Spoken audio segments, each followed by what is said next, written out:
영국은 전쟁 같았지만 한국은 하나의 메시지였습니다. 이렇게 말하는 영국 청년이 있습니다. 그는 리버풀의 폭력적 시위를 떠올리며 한국에서도 비슷한 혼란을 예상했습니다. 그러나 여의도에서 본 한국 시민들의 단결과 평화로운 방식은 그의 모든 예상을 뒤엎었다고 합니다. 그들은 싸우지 않았습니다. 바꾸어 나가고 있었습니다. 대체 무슨 사연인지 오늘 사연 바로 시작하겠습니다. 안녕하세요. 저는 에드먼드입니다.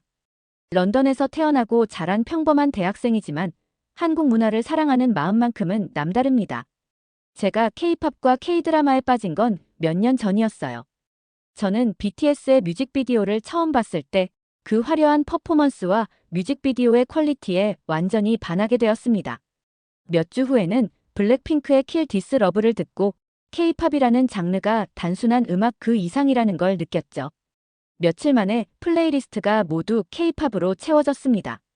그 후 제 방에는 BTS 포스터가 걸려 있고 블랙핑크의 음악을 반복 재생하는 저를 발견했어요. 음악뿐 아니라 K-드라마에도 푹 빠졌습니다. 특히 사랑의 불시착과 이태원 클라스 같은 작품들은 한국에 꼭 가봐야겠다는 생각을 심어줬죠. 방학이 다가오자 저는 용돈을 모아 한국행 비행기 표를 끊었어요. 드디어 내가 꿈꾸던 나라에 간다. 설레는 마음으로 2주일의 일정을 계획했어요. 저는 단순히 관광지가 아닌 제가 사랑했던 K-팝과 K-드라마의 매력을 직접 체험하고 싶었거든요. 목적지는 서울, 그 중에서도 홍대와 강남. 홍대는 한국의 젊은 문화와 예술을 체험할 수 있는 곳이고 강남은 서울의 중심지로 알려진 곳이니까요. 인천공항에 도착했을 때 첫 인상부터 놀라웠어요. 공항의 규모와 세련된 디자인은 제가 상상했던 것보다 훨씬 웅장했어요. 입국 심사를 통과한 후 환영합니다. 라는 인사를 받았을 때 한국 사람들이 얼마나 친절한지 바로 느껴졌어요. 첫 일정으로 홍대를 방문했습니다. 홍대 거리에는 다양한 버스킹 공연이 펼쳐지고 있었어요. 기타를 연주하는 싱어송라이터부터 화려한 춤을 선보이는 댄스팀까지 각자만의 개성과 열정을 뽐내고 있었습니다. 한 댄스팀의 퍼포먼스를 보던 중 관객들과 함께 자연스럽게 박수를 치고 리듬에 맞춰 몸을 흔드는 제 자신을 발견했어요. 특히 자유로운 분위기는 런던의 캠던타운을 연상시키면서도 훨씬 깨끗하고 안전했습니다. 거리 공연을 구경하다가 저도 모르게 리듬에 맞춰 고개를 끄덕이고 있었어요. 이게 바로 한국의 젊음이구나 라는 생각이 들더군요. 점심은 홍대의 유명한 떡볶이 가게에서 먹었어요.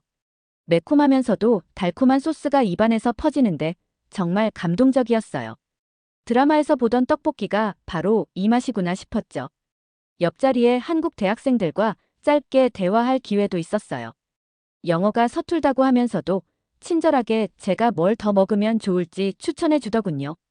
그들의 밝은 미소와 따뜻한 태도가 정말 기억에 남았어요. 저녁이 되자 홍대 클럽 거리로 향했습니다. 한국의 밤 문화를 경험해보고 싶었거든요. 클럽 거리에는 젊은이들이 넘쳐났고 거리 곳곳에서 흘러나오는 K-팝 리믹스 음악이 분위기를 고조시켰어요. 친구들과 함께 온 사람들, 커플, 혼자 온 여행객까지 다양한 모습이 보였어요. 저도 잠시 리듬에 맞춰 몸을 흔들며 음악을 즐겼어요. 숙소로 돌아오는 길에 저는 한국 정말 대박인데 하고 되뇌었어요. 홍대 거리의 활기찬 에너지와 사람들이 만들어낸 따뜻한 분위기는 제가 가진 한국에 대한 환상을 완전히 현실로 만들어줬습니다. 잠들기 전 한국의 이곳저곳을 둘러보며 K-드라마와 K-팝 팬의 입장에서 경험할 수 있는 모든 것을 만끽하겠다는 계획이 머릿속에 가득했죠. 다음 날 목적지는 서울의 상징 중 하나인 한강공원이었어요. 런던의 템스강과 비교하자면 한강은 훨씬 깨끗하고 시민들에게 가까운 느낌이었어요. 자전거를 빌려 한강을 따라 달리며 마주한 풍경은 정말 놀라웠습니다. 강변에 자리한 카페와 푸드트럭, 여유를 즐기는 사람들의 모습이 어우러져 이곳이 단순한 강이 아니라 하나의 거대한 도시 문화라는 걸 실감했어요. 자전거를 타고 난 후 한강에서 인터넷에서만 보던 한강라면을 먹어보기로 했어요. 따뜻한 국물과 함께 바람을 맞으며 먹는 라면이라니 정말 색다른 경험이었죠. 영국에서는 이런 야외에서 간편하게 라면을 즐길 수 있는 문화가 익숙하지 않았기 때문에 더욱 기대가 컸습니다. 한강은 쌀쌀한 바람이 불고 있었지만 바로 그 추운 날씨 덕분에 라면의 뜨거운 국물이 더 특별하게 느껴졌어요. 김이 모락모락 피어오르는 라면을 한 입 떠먹는 순간 추운 겨울날의 작은 행복이 이런 것이구나 싶었습니다. 단순히 라면 한 그릇인데도 이 순간이 이렇게 특별하고 감동적일 줄은 몰랐어요. 한국에서는 이렇게 작은 일상조차도 특별한 추억이 될 수 있구나 하는 걸 깨달았죠. 오후에는 강남으로 향했어요. 강남은 제게 특별한 의미를 가진 곳이에요. 강남스타일이라는 노래로 전 세계를 휩쓴 싸이 덕분에 이곳의 이름은 영국에서도 유명했죠. 하지만 막상 강남에 도착하니 싸이의 노래보다 훨씬 더 대단한 모습들이 저를 기다리고 있었어요. 강남의 대형 빌딩 숲은 마치 런던의 카나리 워프를 연상케 했지만 그보다 훨씬 현대적이고 세련된 느낌이었어요. 밤이 되니 건물마다 화려한 조명이 켜지면서 마치 거대한 예술작품 같은 경관을 만들어냈죠. 특히 강남의 대형 쇼핑몰은 런던의 하이스트리트보다 훨씬 세련되고 다양했어요. 저는 그곳에서 한국에서만 볼 수 있는 최신 전자기기와 독특한 패션 아이템들을 구경하며 시간을 보냈답니다. 쇼핑을 마치고 숙소로 돌아가려고 지하철역에 들어섰을 때 한국 대중교통의 또 다른 놀라운 점을 체험하게 되었습니다. 러시아워의 강남역은 정말 많은 사람들이 이동하고 있었어요. 지하철에 가득한 사람들 사이에 저는 순간적으로 방향을 잃고 말았죠. 노선도를 보며 여기가 맞는 방향일까? 혼란스러워하던 제 옆으로 한 젊은 남성이 다가왔습니다. 그는 제 손에 들린 지하철 노선도를 보며 웃으며 물었습니다. 도움이 필요하세요? 영어는 다소 서툴렀지만 그는 노선도를 손가락으로 가리키며 내가 가야 할 방향을 차근차근 알려주었습니다. 심지어 목적지까지 몇 정거장이 남았는지도 계산해 주었어요. 제가 정말 감사합니다. 라고 말하자 그는 노프라블럼이라며 환하게 웃으며 손을 흔들었습니다. 그의 따뜻한 태도 덕분에 순간적으로 느꼈던 불안함이 사라지고 한국에서의 또 다른 친절을 경험한 것 같아 마음이 따뜻해졌습니다. 그 후 지하철을 타고 이동하면서 저는 한국 지하철 시스템의 또 다른 매력에 대해 감탄하지 않을 수 없었습니다. 지하철 내부는 런던과는 비교도 안 될 만큼 깔끔했고 승객들은 서로에게 방해되지 않도록 조용히 자신의 일을 하고 있었습니다. 무엇보다 노약자석은 텅 비어 있었는데 아무도 그곳에 함부로 앉지 않는 모습에서 승객들의 질서 의식을 느낄 수 있었습니다. 그리고 한국 지하철에서 와이파이가 무료로 제공된다는 사실은 정말 놀라웠어요. 런던에서는 비싼 요금을 지불해야 와이파이를 사용할 수 있었기에 이 점이 더욱 특별하게 다가왔습니다. 저는 지하철 안에서 편하게 인터넷을 사용하며 숙소로 돌아가는 경로를 확인하고 가족들에게 메시지를 보냈습니다. 하루를 마무리하며 저는 한국의 발전된 기술과 문화에 대한 감탄을 멈출 수 없었어요. 한국은 단순히 제가 동경했던 K-팝과 K-드라마 속 나라를 넘어 모든 면에서 효율적이고 친절하며 아름다운 나라라는 걸 깨달았죠. 다음 날 아침, 제 휴대폰의 진동 소리가 저를 깨웠어요. 무심코 화면을 확인했더니 가족단체 채팅방에 메시지가 빗발치고 있었어요. 에드먼드, 한국에 무슨 일이 있는 거야? 계엄령이라니 지금 바로 나와야 하는 거 아니야? 라는 메시지가 줄줄이 이어져 있었어요. 계엄령. 저는 아직 반쯤 감긴 눈으로 이게 무슨 소리인지 이해할 수 없었어요. 아니, 무슨 말이야? 여긴 평화로워. 저는 이렇게 답장을 보냈죠. 하지만 가족들의 반응은 생각보다 심각했어요. 뉴스를 봐. 한국에서 계엄령이 선포됐다더라. 라는 말을 듣고 얼른 인터넷을 검색하기 시작했어요. 영국 BBC, 뉴욕타임스 등 주요 외신에서 한국의 계엄령 선포와 관련된 기사를 다루고 있었어요. 기사 제목만 봐도 긴장감이 느껴졌죠. 한국, 계엄령 선포, 군부의 대처 상황 주목. 저는 그제야 사태의 심각성을 깨닫기 시작했어요. 하지만 정작 제가 있는 숙소 주변은 너무나 평화로웠어요. 창밖을 내다보니 사람들이 출근을 하거나 산책을 하면서 일상을 보내고 있었어요. 도대체 계엄령이 맞기는 한 건가? 라는 생각이 들었죠. 그러다 기사를 끝까지 읽으면서 모든 상황이 이미 새벽에 종료되었고 계엄령이 선포된 시간은 몇 시간에 불과했다는 사실을 알게 되었어요. 이게 뭐야? 난 그냥 자고 있었는데 벌써 끝났다고. 저도 모르게 혼잣말이 나왔어요. 그런데 가족들은 여전히 걱정하고 있었어요. 너 괜찮아? 당장 귀국할 방법을 알아봐야 하지 않겠어? 라는 메시지가 계속해서 날아왔죠. 저는 여긴 괜찮아. 정말로 아무 일도 없어.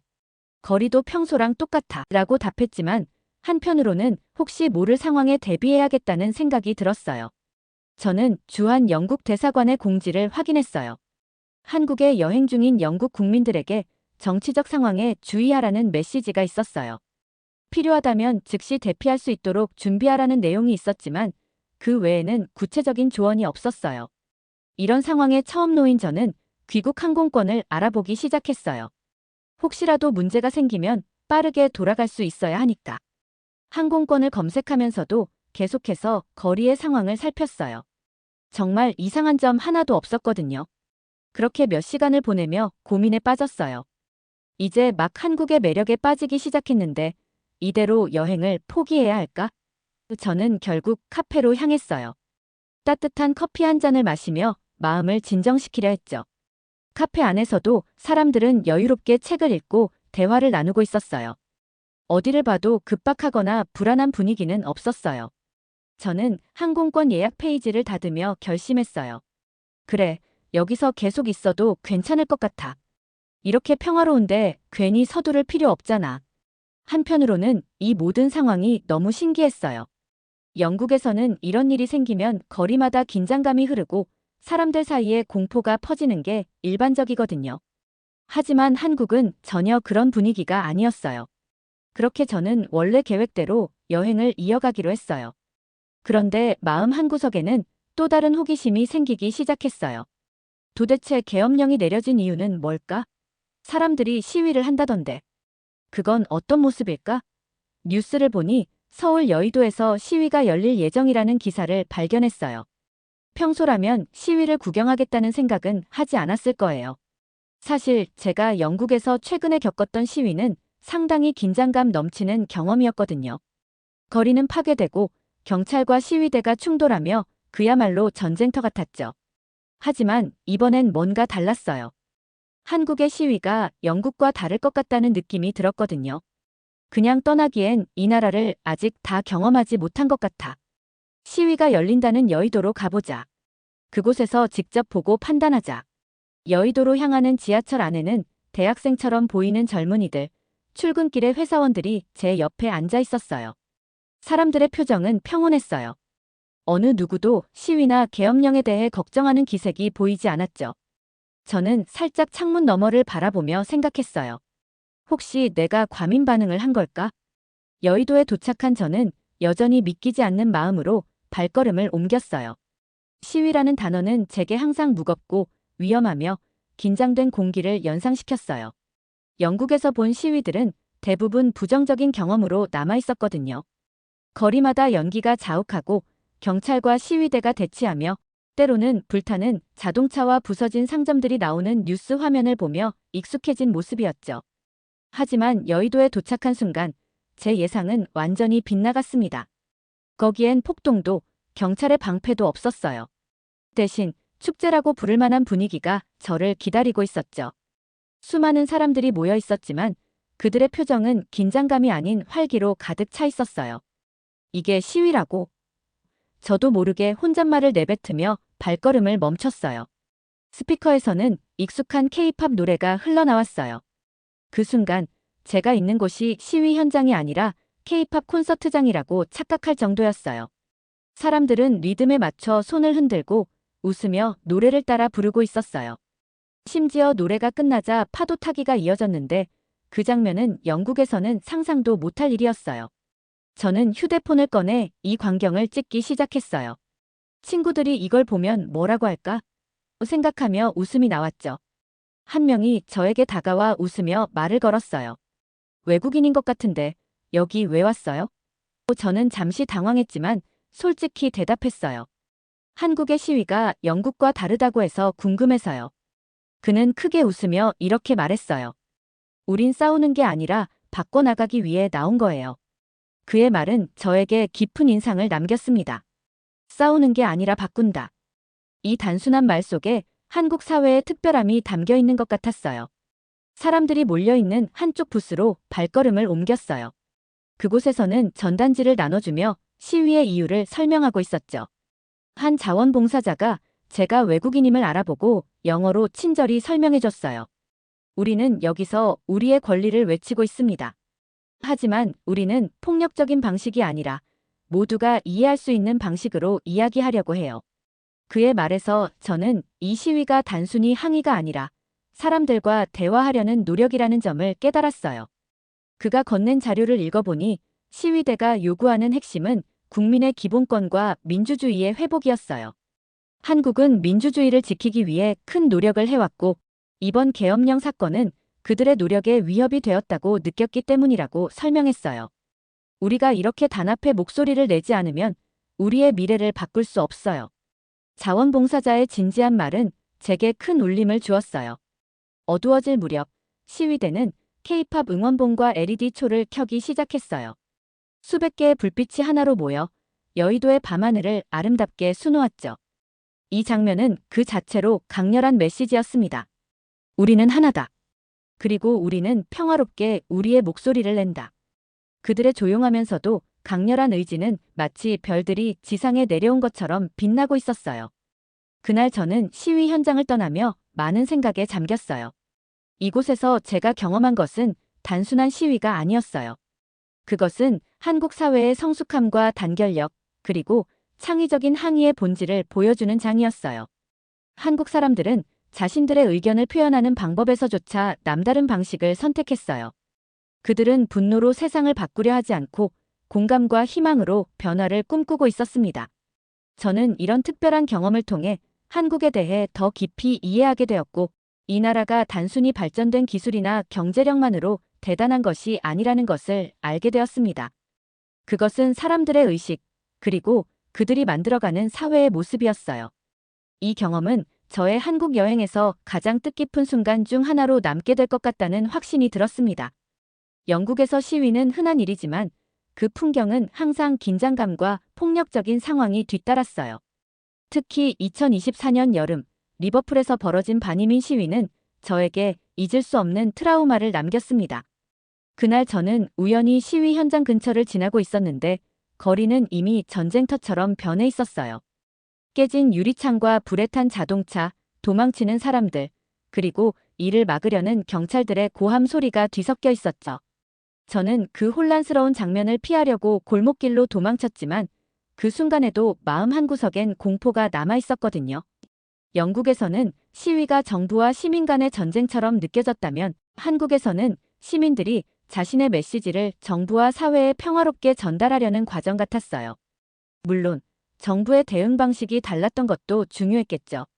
그러나 그보다도 시민들이 시위를 준비하고 참여하는 방식 자체가 다른 차원의 성숙함을 보여줬습니다. 숙소로 돌아온 저는 침대에 누워 천장을 바라보며 하루를 돌아봤어요. 한국은 내가 알던 나라보다 훨씬 복잡하고 훨씬 멋진 곳이구나. 저는 그렇게 속으로 중얼거렸습니다. 이 나라는 단순히 K-팝과 K-드라마로 전 세계를 매혹시키는 데 그치지 않고 사회적, 정치적 상황에서도 놀라운 성숙함을 보여주는 나라였습니다. 다음 날 아침, 저는 남은 일정들을 점검하며 여행을 이어가기로 했습니다. 하지만 여의도 시위에서 느꼈던 여운은 쉽게 가시지 않았어요. 남은 일정 동안 한국의 또 다른 모습을 볼 수 있을까? 저는 스스로에게 묻고 기대감으로 가득 찬 마음으로 다시 길을 나섰습니다. 그날의 첫 목적지는 경복궁이었어요. 한국의 전통과 역사를 대표하는 장소 중 하나였죠. 여의도에서 한국 현대사회의 힘과 단결을 보았다면 이번에는 이 나라의 과거를 직접 느껴보고 싶었습니다. 경복궁의 웅장한 모습과 섬세한 건축 양식은 마치 시간을 거슬러 올라간 듯한 느낌을 주었습니다. 가이드의 설명을 들으며 한국이 수백 년의 역사를 견뎌내고 오늘날의 발전을 이뤘다는 사실이 다시금 감명 깊게 다가왔어요. 조선 왕조의 중심에서 오늘날 민주주의와 첨단 기술의 중심으로 변모한 서울의 모습은 너무나도 대단하다는 생각이 들었습니다. 경복궁을 둘러본 후 자연스럽게 광화문 쪽으로 발걸음을 옮겼습니다. 고즈넉한 궁궐의 풍경이 아직도 머릿속에 남아있었지만 광화문 앞에서 펼쳐진 시위의 활기찬 모습은 또 다른 감동을 안겨주었습니다. 전날 여의도에서 느꼈던 평화로운 분위기가 여기서도 이어지고 있었습니다. 사람들이 각자의 방식으로 목소리를 내면서도 서로를 존중하고 협력하는 모습은 마치 이 나라가 과거의 역사를 소중히 간직하면서도 현재를 더 나은 방향으로 바꾸기 위해 노력하는 것을 상징하는 듯 했어요. 오후에는 남산타워를 올라갔어요. 도시 한복판에 위치한 산 정상에 타워가 서 있다는 사실만으로도 흥미로워서 한국에 오면 꼭 가봐야겠다고 메모해둔 곳이었거든요. 케이블카를 타고 올라가는 동안 서울의 전경이 한눈에 들어왔습니다. 도시의 모든 구석구석이 살아 움직이는 것 같았어요. 정상에 도착해 탑에 올라가니 발 아래 펼쳐진 서울은 마치 거대한 예술작품 같았습니다. 서울에서의 일정은 이 남산타워 방문으로 끝이 났습니다. 하지만 제 여행은 아직 끝나지 않았어요. 이제 다음 목적지인 경주로 떠날 준비를 하고 있어요. 경주는 단순한 여행지가 아니라 한국의 뿌리와 역사를 직접 마주할 수 있는 특별한 곳이라고 들었습니다. 여행 중에도 이렇게 한국에서의 경험을 글로 나눌 수 있어서 정말 기쁩니다. 이 나라에서 제가 느낀 놀라움, 감동, 그리고 배움은 단순히 말로 다 표현할 수 없을 만큼 특별했어요. 한국은 제가 생각했던 것 이상으로 깊고 다채로운 나라였고 그 중심에는 언제나 사람들의 따뜻한 마음과 성숙한 시민 의식이 자리 잡고 있었습니다. 서울에서 보낸 시간은 그 자체로 놀라움의 연속이었어요. K-팝과 K-드라마로 동경했던 나라를 실제로 경험하며 제가 상상했던 것 이상의 모습을 발견했습니다. 특히 여의도와 광화문에서 느낀 한국 사람들의 단결된 모습과 평화로운 시위 문화는 다른 나라에서는 쉽게 찾아볼 수 없는 특별한 경험이었어요. 그들은 단순히 자신의 목소리를 내는데 그치지 않고 모두가 공감할 수 있는 방식으로 변화를 만들어가고 있었습니다. 이런 모습이야말로 한국이 가진 진정한 힘이 아닌가 싶습니다. 이제 서울을 뒤로하고 경주로 떠나려는 지금 마음 한구석에 새로운 기대감이 가득 차오릅니다. 천년의 역사를 간직한 도시 경주는 단순히 아름다운 풍경을 넘어 한국의 뿌리와 정신을 깊이 이해할 수 있는 곳이라 들었어요. 불국사와 석굴암, 그리고 그 안에 담긴 이야기를 직접 마주하며 제가 서울에서 느꼈던 감동이 더 깊어질 것 같아 설레는 마음을 감출 수 없습니다. 아직 한국 여행은 끝나지 않았지만 지금까지의 여정만으로도 제 인생에서 가장 특별한 경험 중 하나로 남을 것임을 확신합니다. K-팝과 K-드라마로 시작된 여정이었지만 지금은 이 나라가 가진 역사와 사람들, 그리고 그들의 따뜻함에 감동하고 있습니다. 경주에서 펼쳐질 새로운 여정이 얼마나 더 많은 이야기를 안겨줄지 기대됩니다. 마지막으로 한국이 지금의 어려움을 잘 극복하고 앞으로도 그들의 정신과 문화를 바탕으로 세계 속에서 더 큰 빛을 발하기를 진심으로 응원합니다. 두 번째 사연 시작합니다. 여기 한국인이라는 이유로 오랜 시간 차별과 편견 속에서 살아온 여성이 있습니다. 하지만 그 여성은 오히려 본인이 한국인이라 자랑스럽다고 말하고 있습니다. 대체 무슨 사연일지 오늘 사연 바로 시작하겠습니다. 안녕하세요. 저는 아델라이드라는 이름으로 미국에서 태어나고 자랐어요. 한국계 미국인이라는 이유로 어린 시절부터 많은 차별을 겪었습니다. 그 중에서도 초등학교 4학년 때의 일이 아직도 생생해요. 봄날의 따스한 햇살이 교실 창문으로 쏟아지던 그날, 저는 여느 때와 같이 혼자 앉아 도시락을 먹고 있었어요. 엄마가 정성스레 싸주신 김밥과 오이 무침, 그리고 작은 통에 담긴 김치를 하나씩 꺼내며 조용히 식사를 하고 있었죠. 그때였어요. 갑자기 한 무리의 아이들이 제 주변으로 몰려왔어요. 그들의 얼굴에는 못된 장난을 치려는 듯한 표정이 역력했죠. 그중 한 아이가 코를 막으며 큰 소리로 외쳤어요. 야, 너 김치 냄새나. 으액, 너무 역겨워. 그 말과 함께 다른 아이가 제 도시락을 손으로 쳐서 바닥에 쏟아버렸어요. 순식간에 엄마가 정성스레 만든 음식들이 바닥에 나뒹굴었죠. 그 순간 눈물이 왈칵 쏟아질 것 같았어요. 하지만 참았어요. 울음을 터뜨리면 그들이 더 신나서 괴롭힐 거란 걸 알았거든요. 대신 입술을 깨물며 바닥에 흩어진 음식들을 주워 담기 시작했어요. 그때 선생님이 달려오셨고 아이들은 재빨리 흩어졌죠. 선생님은 저를 걱정하는 눈빛으로 바라보셨지만 저는 그저 괜찮아요라고 작게 중얼거렸어요. 그날 집에 돌아와서 엄마에게 말하고 싶었어요. 하지만 엄마의 근심 어린 표정을 떠올리니 차마 입을 열 수 없었죠. 대신 오늘은 학교 급식이 맛있어서 도시락을 다 못 먹었어요 라고 거짓말을 했어요. 엄마는 의아해 하셨지만 더 이상 묻지 않으셨죠. 그날 이후로 한동안 학교에 도시락을 가져가지 않았어요. 대신 급식을 먹었죠. 하지만 급식을 먹으면서도 누군가 또 놀리지 않을까 불안했어요. 매번 식판을 들고 자리를 찾을 때마다 주변을 살펴보며 조심스럽게 움직였죠. 그렇게 몇 주가 지나고 나서야 조금씩 마음의 안정을 찾을 수 있었어요. 이런 경험들이 쌓이면서 부모님이 미국인이 아닌 한국인이라는 사실이 부끄럽게 느껴지기 시작했어요. 거울을 볼 때마다 왜 나는 다른 애들과 달라 보일까? 라는 생각이 들었죠. 까만 머리카락, 눈꼬리가 올라간 눈, 그리고 조금은 노란 피부, 이 모든 것들이 저를 다르게 만드는 것 같았어요. 학교에서 역사 시간에 제2차 세계대전을 배울 때였어요.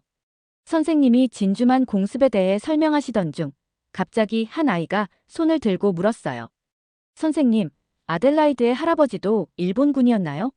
그 순간 교실이 조용해졌고 모든 시선이 저를 향했어요. 당황한 저는 아니에요. 제 가족은 한국 사람이에요 라고 작은 목소리로 대답했죠. 하지만 그 아이는 어차피 다 똑같잖아 라고 말했어요. 선생님이 그 아이를 꾸짖으셨지만 그 말은 제 가슴에 깊은 상처로 남았어요. 이런 일들이 반복되면서 저는 점점 내성적이고 소극적인 아이가 되어갔어요. 쉬는 시간에는 주로 도서관에 숨어 책을 읽었고 체육 시간에는 항상 마지막으로 팀에 선발되곤 했죠. 친구들과 어울리는 것도 점점 줄어들었어요. 대신 공부에 집중했죠. 적어도 공부로는 인정받을 수 있을 거라 생각했거든요. 하지만 이런 고통 속에서도 조금씩 강해져 갔어요. 어느 날 한국에 대해 궁금해진 저는 도서관에서 한국 역사책을 빌려 읽기 시작했어요. 5천년의 유구한 역사, 세종대왕의 위대한 업적, 그리고 한국전쟁을 이겨낸 국민들의 강인함. 이런 이야기들을 알아갈수록 제 안에 작은 자부심이 싹트기 시작했어요. 1992년 4월 29일, 그날의 기억은 아직도 생생해요. 10살이었던 저는 평소와 다름없이 숙제를 하고 있었죠. 그때 갑자기 TV에서 긴급 뉴스 속보가 나왔어요. LA 시내에서 폭동이 일어났다는 소식이었죠. 처음에는 그저 먼 곳의 이야기라고만 생각했어요. 하지만 시간이 지날수록 상황은 심각해져 갔어요. TV에서는 계속해서 불타는 건물들과 약탈당한 가게들의 모습을 보여줬죠. 그리고 얼마 지나지 않아 한인타운이 공격받고 있다는 소식이 들려왔어요. 그 순간 제 심장이 덜컥 내려앉는 것 같았어요. 우리 가족은 LA 근교에 살고 있었지만 아버지의 가게는 한인타운 근처에 있었거든요. 어머니는 계속해서 아버지에게 전화를 걸었지만 연결되지 않았어요. 방송에서는 폭도들이 한인 상점들을 집중적으로 공격하고 있다고 했어요. 그때 처음으로 제가 한국계라는 이유만으로 위험에 처할 수 있다는 사실을 깨달았죠. 밤이 되자 아버지가 집에 돌아오셨어요. 얼굴에는 피곤함이 가득했지만 다행히 다치신 곳은 없어 보였어요. 아버지는 곧바로 전화기를 들고 여기저기 전화를 걸기 시작하셨어요. 친구들과 이웃들의 안부를 확인하고 누구는 괜찮은지, 누구의 가게가 불탔는지 확인하셨죠. 그리고 잠시 후 아버지가 옷을 갈아입기 시작하셨어요. 평소에는 입지 않던 검은색 옷을 꺼내 입으시더니 서랍에서 무언가를 꺼내셨어요. 그게 총이라는 걸 알아차렸을 때 저는 겁에 질렸어요. 아빠, 어디 가세요? 걱정되는 마음에 물었죠. 아버지는 잠시 망설이시더니 제 어깨를 꼭 잡으셨어요. 아버지의 손이 약간 떨리는 게 느껴졌어요. 아델라이드, 우리 가게와 이웃들을 지켜야 해 걱정하지 마라. 그 말씀을 하시고는 밖으로 나가셨어요. 어머니는 말리려 하셨지만 아버지의 결심을 막을 수는 없었죠. 그날 밤 저는 잠들지 못했어요. 창밖에서 들리는 사이렌 소리와 멀리서 들려오는 총성의 겁에 질려 이불 속에 숨어 있었죠. 어머니는 계속해서 뉴스를 보며 한숨을 쉬셨어요. 가끔 전화가 오면 벌떡 일어나 받으셨지만 아버지의 소식은 없었어요. 다음 날 아침 학교에 가려고 준비하고 있을 때 어머니가 오늘은 학교에 가지 말라고 하셨어요. 상황이 위험하다며 집에 있는 게 안전하다고 하셨죠. 그날 하루 종일 TV로 뉴스만 봤어요. 한인타운의 모습은 전쟁터와 다름없었어요. 불에 탄 건물들, 약탈당한 가게들, 그리고 옥상에서 총을 들고 서 있는 한인들의 모습. 그 광경은 지금도 잊을 수 없어요. 이틀째 되는 날, 아버지로부터 전화가 왔어요. 다행히 우리 가게는 무사하다고 하셨죠. 하지만 주변의 많은 가게들이 피해를 입었다고 해요. 아버지는 계속해서 가게를 지키고 계셨고 언제 돌아올지 모르겠다고 하셨어요. 그 시간 동안 저는 많은 생각을 했어요. 왜 사람들은 우리를 공격하는 걸까? 우리가 무엇을 잘못했길래? 그리고 왜 경찰은 우리를 보호해주지 않는 걸까? 이런 질문들이 제 머릿속을 맴돌았죠.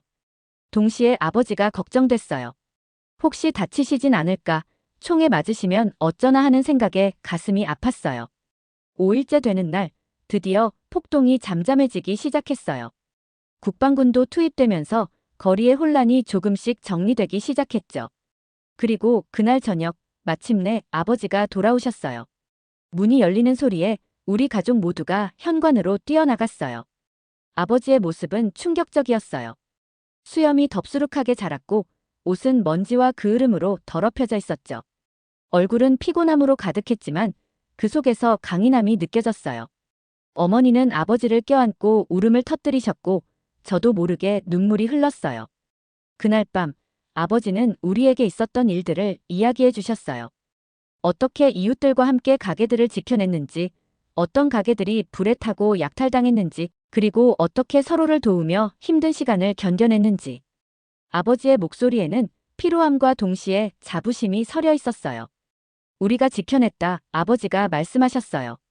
우리 스스로를 지켜냈다, 그 말씀을 들으며 저는 처음으로 한국인으로서의 강한 정체성을 느꼈어요. 우리가 약하지 않다는 것, 우리도 이 사회의 일원으로서 우리의 권리를 지킬 수 있다는 것을 깨달았죠. 폭동 이후 몇 주 동안 우리 가족은 매일 한인타운으로 가서 복구 작업을 도왔어요. 불에 탄 가게들을 치우고 깨진 유리창을 교체하고 벽에 새로 페인트를 칠하는 일들을 했죠. 처음에는 힘들고 슬픈 작업이었지만 점차 그 속에서 희망을 발견하기 시작했어요. 한인 커뮤니티의 단결력은 놀라웠어요. 서로 음식을 나누고 필요한 물건들을 교환하고 힘든 이웃들을 돕는 모습을 보며 제 마음속에 뿌듯함이 차올랐어요. 이전에는 느끼지 못했던 공동체 의식을 처음으로 강하게 느꼈죠. 학교로 돌아갔을 때 상황이 많이 달라져 있었어요. 선생님들은 폭동에 대해 이야기하며 인종 간의 이해와 존중의 중요성을 강조하셨죠. 일부 친구들은 제게 다가와 우리 가족이 무사한지 물어보기도 했어요. 그때 처음으로 제가 이 사회의 일원으로 인정받는 느낌이 들었어요. 하지만 동시에 미국 사회에 대한 복잡한 감정도 생겼어요. 왜 우리가 이런 폭력의 대상이 되어야 했는지, 왜 경찰은 우리를 제대로 보호하지 않았는지에 대한 의문이 들었죠. 이전에는 미국을 그저 내가 사는 나라로만 생각했다면, 이제는 이 사회의 복잡한 인종 문제와 구조적인 불평등에 대해 고민하기 시작했어요. 아버지를 통해 우리의 뿌리를 지키는 것이 얼마나 중요한지 깨달았어요.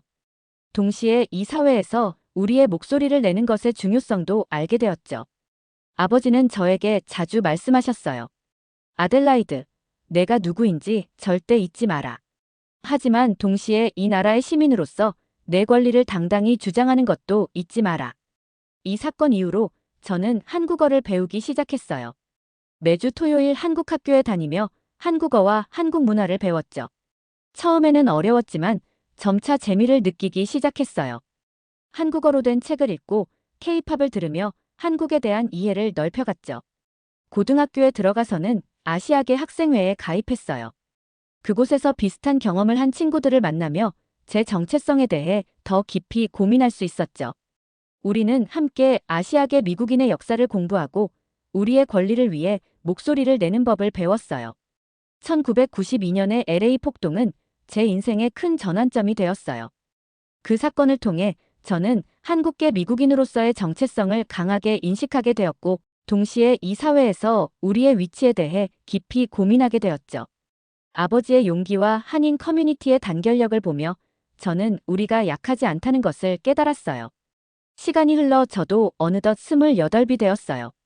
대학을 졸업하고 첫 직장에 다니던 어느 날 마이클이라는 남자를 만났죠. 그는 제 회사의 동료였는데 처음에는 그저 친절한 직장 동료일 뿐이었어요. 하지만 점차 서로에 대해 알아가면서 우리는 가까워졌고 결국 연인 사이가 되었어요. 마이클은 백인 미국인이었어요. 처음에는 문화적 차이 때문에 걱정도 많이 했죠. 과연 서로를 이해할 수 있을까? 우리 부모님은 어떻게 생각하실까? 이런 고민들이 끊임없이 제 머릿속을 맴돌았어요. 하지만 마이클은 제 걱정을 무색하게 할 만큼 열린 마음을 가진 사람이었어요. 그는 제 문화에 대해 진심으로 관심을 가져주었어요. 한국 음식을 함께 먹으러 다니고 한국 영화를 보며 대화를 나누곤 했죠. 심지어 한국어도 조금씩 배우기 시작했어요. 안녕하세요. 감사합니다. 같은 간단한 인사말부터 시작해서 점점 더 복잡한 표현들을 익혀갔죠. 우리의 관계가 진지해지면서 부모님께 마이클을 소개하는 날이 다가왔어요. 솔직히 많이 긴장됐어요. 부모님이 어떻게 반응하실지, 혹시 반대하시지는 않을지 걱정됐거든요. 하지만 다행히도 그런 걱정은 기우에 불과했어요. 부모님은 마이클을 따뜻하게 맞아주셨고 그의 진심 어린 태도에 감동하셨죠. 결혼식 날, 저는 한복을 입고 마이클은 턱시도를 입었어요. 양가 부모님들과 친구들이 모인 가운데 우리는 서로의 문화를 존중하며 사랑을 맹세했죠. 그날의 기억은 아직도 생생해요.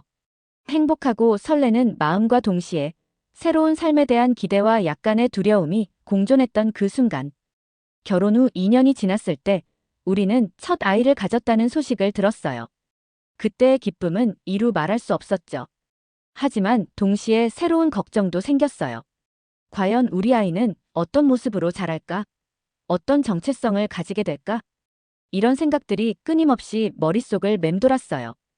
임신 중에는 한국 음식이 자주 생각났어요. 특히 매운 음식을 먹고 싶어 했죠. 마이클은 이런 저를 위해 한인마트에 가서 김치와 고추장을 사오곤 했어요. 때로는 서툴게 김치찌개를 끓여주기도 했죠. 그의 정성 어린 모습에 감동하면서도 한편으로는 우리 아이가 과연 이런 음식들을 좋아할까 하는 생각이 들었어요. 드디어 우리 아이가 태어났어요. 소피아라는 이름을 지어줬죠. 처음 소피아를 안았을 때 그 작고 여린 생명체를 보며 가슴이 벅차올랐어요. 동시에 큰 책임감도 느꼈죠. 이 아이를 어떻게 키워야 할까? 어떻게 하면 두 문화의 장점을 모두 가르칠 수 있을까? 소피아가 자라면서 저와 많이 닮은 모습을 보고 걱정은 점점 현실이 되어갔어요. 소피아가 4살 때였어요. 공원에서 놀고 있는데 한 아이가 다가와 너희 엄마는 왜 눈이 작아? 라고 물었어요. 순간 가슴이 철렁 내려앉았죠. 내가 겪었던 차별이 우리 아이에게도 일어나고 있다는 생각에 눈물이 났어요. 그날 밤 마이클과 오랜 시간 이야기를 나눴어요. 우리는 소피아에게 한국의 문화와 역사를 가르치기로 했죠. 그녀가 자신의 뿌리에 대해 자부심을 갖게 하고 싶었거든요. 동시에 미국 문화의 다양성과 개방성도 배우게 하고 싶었어요. 우리는 집에서 한국어와 영어를 번갈아 사용하기 시작했어요. 주말에는 한국 동화책을 읽어주고 한국 전래동요를 함께 불렀죠. 설날과 추석에는 한복을 입고 세배도 하고 송편도 만들었어요. 동시에 추수감사절과 크리스마스도 크게 축하했죠. 하지만 한편으로는 과연 이게 옳은 결정일까? 하는 의문이 들기도 했어요. 소피아에게 너무 많은 것을 강요하는 건 아닐까? 그저 미국인으로 자라게 하는 것이 더 쉬울까? 이런 생각들이 밤마다 저를 괴롭혔죠. 소피아가 5살이 되던 해 처음으로 한국 학교에 보내기로 했어요. 매주 토요일 아침 소피아는 투정을 부렸어요. 엄마, 나 가기 싫어요. 왜 다른 친구들처럼 주말에 놀지 못하고 학교에 가야 해요? 그럴 때마다 마음이 아팠죠. 제가 어렸을 때 느꼈던 그 다름의 고통을 소피아도 겪게 하는 건 아닐까 하는 생각이 들었어요. 하지만 시간이 지나면서 변화가 생기기 시작했어요. 소피아가 한국 학교에서 배운 노래를 흥얼거리는 걸 듣고 한글로 쓴 생일 카드를 받았을 때의 기쁨은 이루 말할 수 없었죠. 그러던 어느 날 소피아의 학교에서 다문화 행사가 있었어요. 각 가정의 문화를 소개하는 날이었죠. 소피아는 한복을 입고 가겠다고 고집을 부렸어요. 처음에는 걱정됐지만 소피아의 강한 의지를 보고 동의했죠. 그날 소피아는 당당하게 한복을 입고 친구들 앞에서 한국에 대해 이야기했어요. 한글을 써보이고 간단한 한국 노래도 불렀죠. 선생님으로부터 전화가 왔어요. 소피아의 발표가 아이들에게 큰 인상을 주었다고 해요. 많은 아이들이 한국에 대해 궁금해하고 한국 문화를 배우고 싶어 한다고 했죠. 그날 저녁 소피아의 눈빛은 그 어느 때보다 반짝였어요. 엄마, 나 한국인인 게 자랑스러워요. 라고 말하는 소피아를 보며 제 눈에서는 눈물이 흘렀어요. 하지만 모든 날이 좋은 날만은 아니었어요. 소피아가 8살 때였어요. 학교에서 돌아온 소피아가 울면서 말했어요. 엄마, 나는 왜 다른 아이들과 달라요? 왜 머리카락이 까만색이에요? 그 한 친구가 소피아의 외모를 놀렸다고 해요. 그 순간 저의 어린 시절 기억이 떠올랐어요. 같은 상처를 제 아이에게 주고 싶지 않았는데. 그날 밤 마이클과 저는 소피아와 오랜 시간 이야기를 나눴어요. 우리는 소피아에게 다양성의 아름다움에 대해 설명했고 그녀의 한국인 혈통이 얼마나 특별하고 자랑스러운 것인지 이야기해줬어요. 마이클은 소피아의 눈이 얼마나 아름다운지 그리고 그 눈이 얼마나 똑똑하고 사랑스러운 소피아를 만드는지 이야기해 주었죠. 점차 소피아는 자신의 정체성을 받아들이기 시작했어요. 9살이 되던 해 소피아는 학교 에세이 대회에서 나의 2개의 집이라는 제목으로 글을 썼어요. 한국과 미국 두 나라의 문화 속에서 자라는 자신의 경험을 솔직하게 표현한 글이었죠. 그 글로 소피아는 1등을 차지했어요. 소피아가 자라면서 저 역시 많이 배웠어요. 완벽한 부모란 없다는 것. 그리고 우리가 할 수 있는 최선은 아이에게 사랑과 지지를 보내는 것이라는 걸 깨달았죠. 소피아의 정체성은 결국 소피아 스스로 만들어가는 것이고 우리는 그저 그 여정을 함께 걸어갈 뿐이라는 것도 알게 되었어요. 소피아가 10살이 되던 해 우리 가족은 처음으로 한국을 방문하기로 했어요.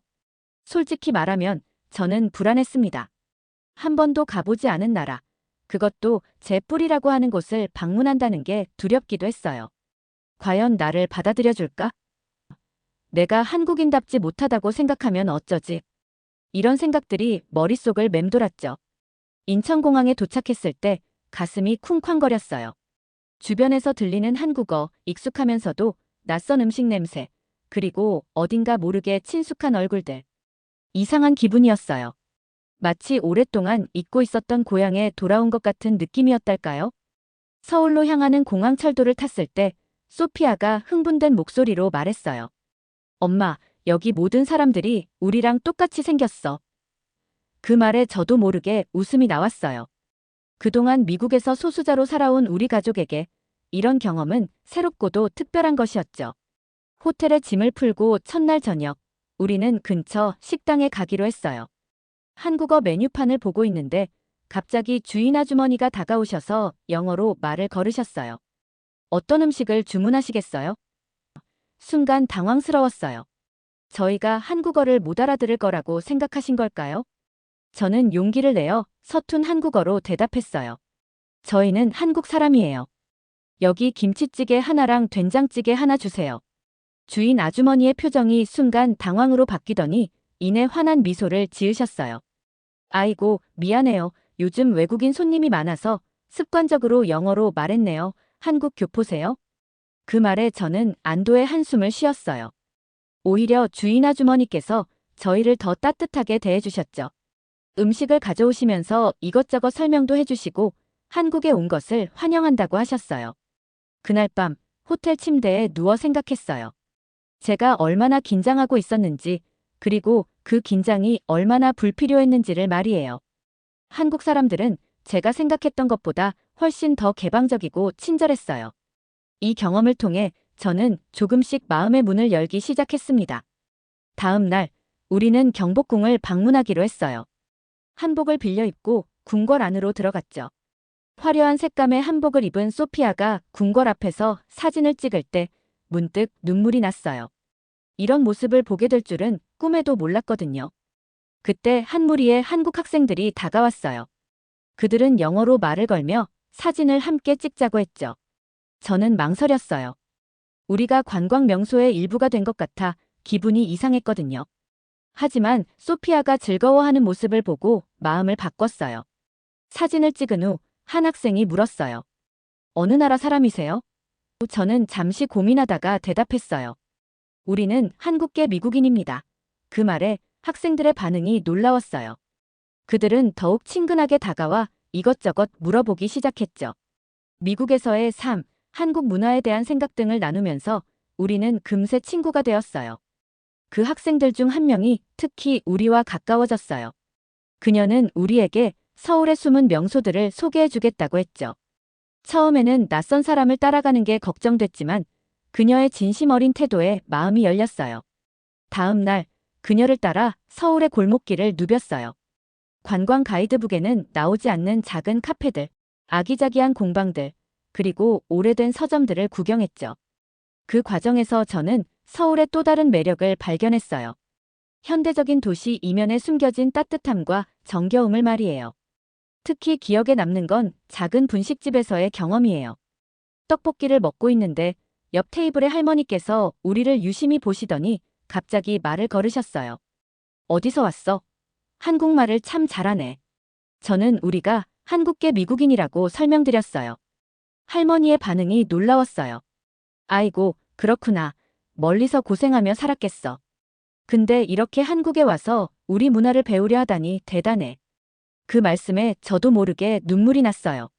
할머니는 우리에게 군만두를 하나 더 주문해 주시며 이야기를 계속 나누셨죠. 그 순간 저는 깊은 소속감을 느꼈어요. 이곳이 바로 제 뿌리구나 하는 깨달음이 왔죠. 한국에서의 일주일째 되던 날, 우리는 부산으로 향했어요. KTX를 타고 가는 동안 창밖으로 펼쳐지는 한국의 풍경에 넋을 잃었죠.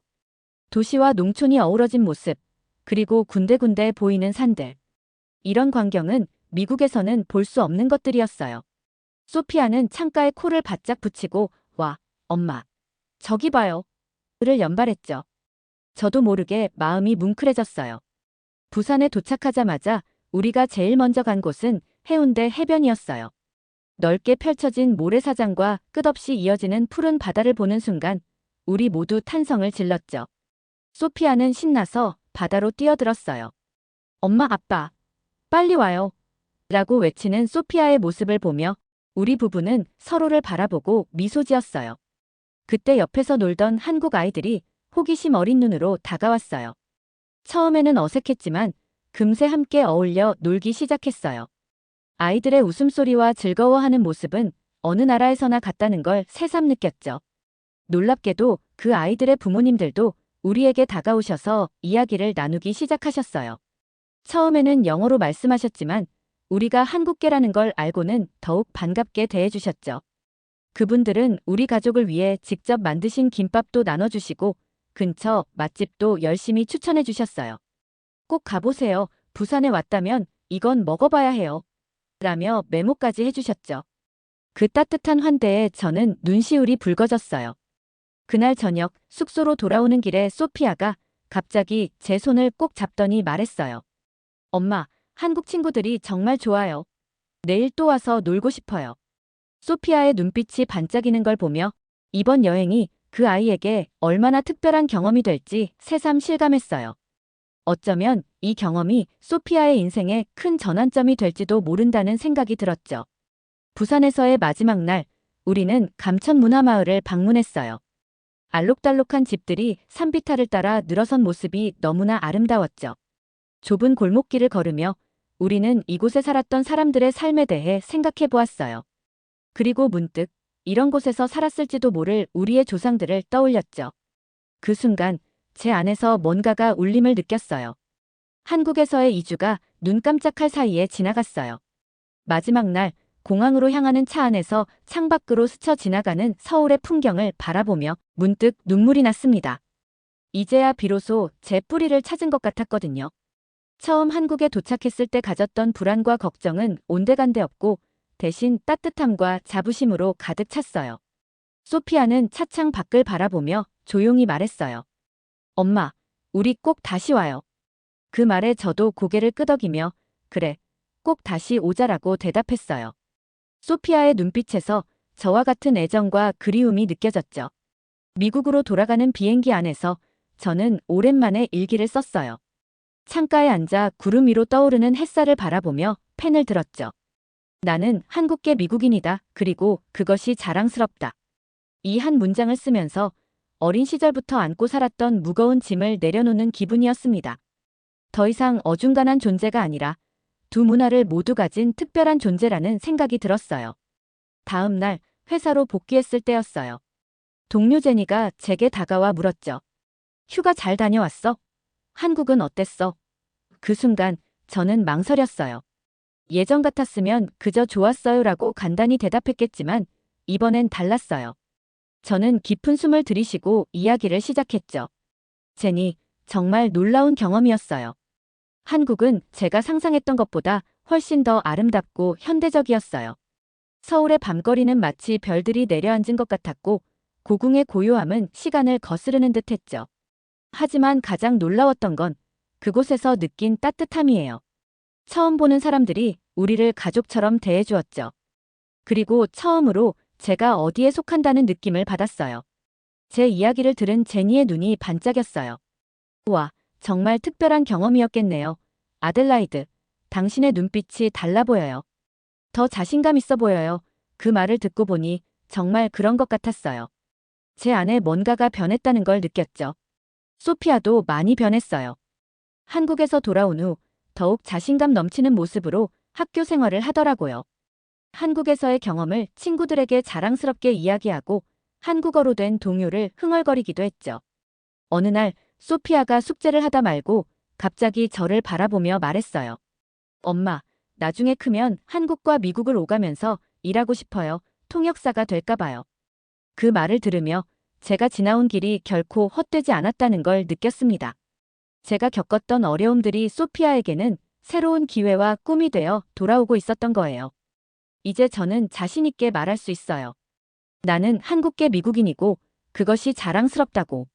그리고 이 자부심을 바탕으로 두 나라, 두 문화 사이에서 더욱 풍요롭고 의미 있는 삶을 살아가고 있어요. 앞으로도 어려움은 있겠지만 이제 저는 알아요. 제가 누구인지, 어디서 왔는지, 그리고 어디로 가고 있는지를. 그리고 이 자신감과 자부심을 소피아에게도, 그리고 다음 세대에게도 물려줄 수 있기를 희망해요. 오늘 사연이 재미있으셨다면 구독과 좋아요, 알림 설정까지 부탁드립니다. 더 재미있는 사연으로 돌아오겠습니다. 이상 감동탐험이었습니다.